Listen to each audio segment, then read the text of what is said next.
Every summer, millions of families, they're going to load up the cooler, they're going to go to the cookout, they are going to watch the fireworks. And for a lot of parents, that sounds awesome. But if you've got a child who covers their ears the second the fireworks start, they spiral out of control after eating poolside snacks, and they're seemingly a completely different kid for days on end after the 4th of July, then the reality is this probably isn't the highlight of your summer. It's something you might quietly really dread. And here's what I want you to know right now. Your child's meltdown, it's not a behavior problem. It's not about being spoiled, and it's not about your parenting. It's a nervous system problem. And the research finally tells us exactly why it happens and what we can actually do about it. So today's video is for an exhausted parent. If you're sick of watching your child fall apart at events that are supposed to be fun for them and for you, and you're ready to stop guessing and really start understanding what's happening inside their brain and body, then this is for you. And what we're talking about today is we're talking about why red dye number 40, it really does more than just cause sugar rush. And it's really backed by some science that's really alarming that most parents don't even realize. We also want to talk about why fireworks and sensory heavy environments are neurological events. They're not just an overstimulation issue that they're typically categorized as. And then we want to talk about how these two stressors, what they're really doing is they're hitting the exact same system at the exact same time. And this creates so much chaos within your child's nervous system. And really, you're just not built to handle that. And then why some kids fall apart when there's fireworks, but others seem to love it, and what the difference between these two really is. And last but not least, we want to talk about a path forward, what you can start doing right now to help your child genuinely regulate better, not just survive this time period. Because the reality is, we see this every single summer, some version of the exact same thing when parents come into the office after the holiday. We had a great morning, and then somewhere along the lines, it all just fell apart. They had popsicles and sports drinks at the cookouts. The fireworks were at 9 or 10 p.m., and within minutes, their child was screaming. They were inconsolable and completely unreachable. Then they had the disrupted sleep. They had bad behaviors that seemed to last for days. But what surprises most families when we explain this is nothing went wrong in the way that they're thinking about it. The Lancet did a randomized control trial, and they found that artificial food colors significantly increased hyperactivity in children across all age groups. Now, California's own health assessment confirmed these dyes can cross the blood-brain barrier in a developing child's nervous system. And that's why red popsicles at noon wasn't just about sugar. It was a chemical priming of the nervous system that will lead to overload for hours to come, and the fireworks haven't even started yet. So we talked about initially red dye 40. So let's talk about what this actually does. So it is the most widely used artificial food coloring in the United States. And on every 4th of July, whether it's popsicles, sports drinks, candy, ketchup, fruit snacks, flavored yogurt, you name it, they all contain it. And that randomized controlled trial found that significantly increased the hyperactivity in children. And this isn't just kids with ADHD, this was all kids across the board. There was actually a 2021 review that confirmed artificial food colors cross that blood-brain barrier, which means they're going to directly affect neural signaling in our children when their nervous system is still in that developmental state. So it doesn't just cause hyperactivity, it really triggers neuroinflammation that disrupts transmitter function, and then it causes a little bit of what we call leaky gut, that's intestinal permeability. So 80% of vagus nerve fibers carry information from the gut to the brain. So when red 40 disrupts that gut function, it's going to directly disrupt nervous system regulation. This isn't just a food issue, it's absolutely a neurological one. Now, we also said we're going to talk about fireworks and sensory overload. So think of the autonomic nervous system like that air traffic controller. In a well-regulated nervous system, sensory input is flowing smoothly, the brain filters what matters, and it dampens what it doesn't need.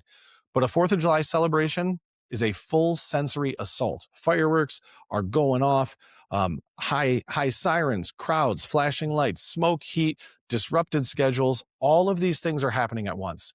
And when your nervous system is already in a dysregulated state with that gas pedal jammed to the floor and that brake pedal barely functioning at all, the input creates massive neurological traffic jams, and your child melts down trying to escape, but really just trying to shut down all the noise that's happening in their nervous system. Now, common signs that we look out for is the covering of ears at fireworks, refusing to eat, some aggression or just clinginess.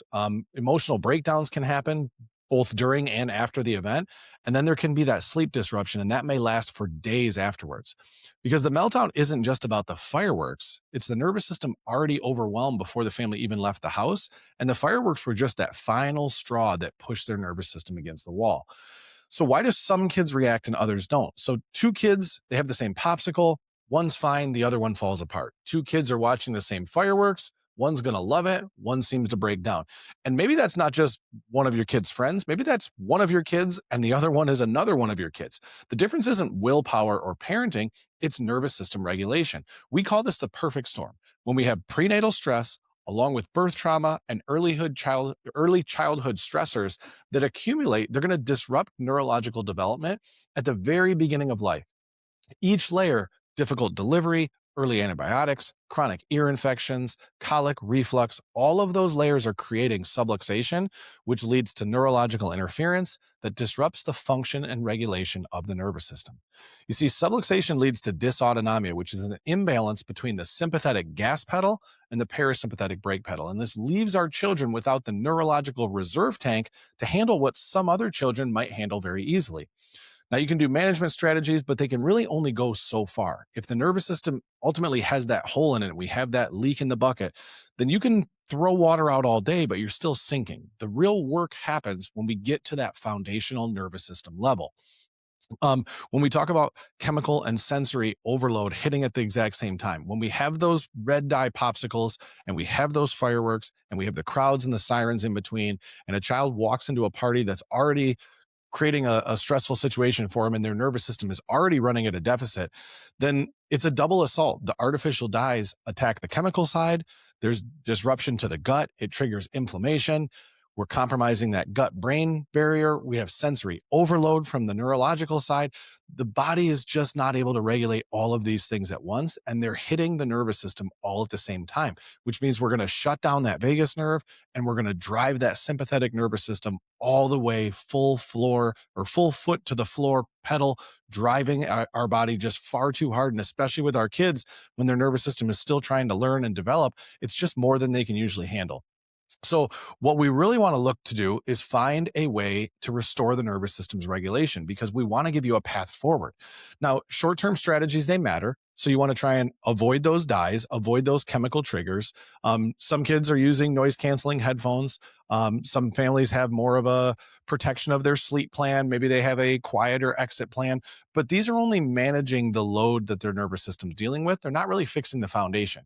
What we utilize is our insight scanning technology. Now, this allows us to really shift that conversation. We use HRV, SEMG, and thermal scans to get an objective, measurable picture of how the nervous system is actually functioning. The insight scans identify exactly where the nervous system is stuck and where the vagus nerve function is impaired and where those subluxation patterns might be creating that interference in the nervous system. This allows us to create a customized plan of attack to get the nervous system back in line with good, clean communication. This is where we see changes to sleep, digestion, transitions, and the sensory tolerance to deal with those situations and make those holidays and any of those experiences as a family enjoyable again. So if this is really connecting dots and you've been trying to piece this together for months or years, I want you to know your child's not too sensitive, but their nervous system is telling you exactly what it needs. And there is a path forward, and it starts by getting an objective look at how the nervous system is actually functioning. So click the link in our bio, send us a DM, or schedule directly with Pure Chiropractic and one of our doctors. This 4th of July, your family deserves more than survival mode. They deserve answers and a way forward. We look forward to seeing you. Have an awesome 4th of July.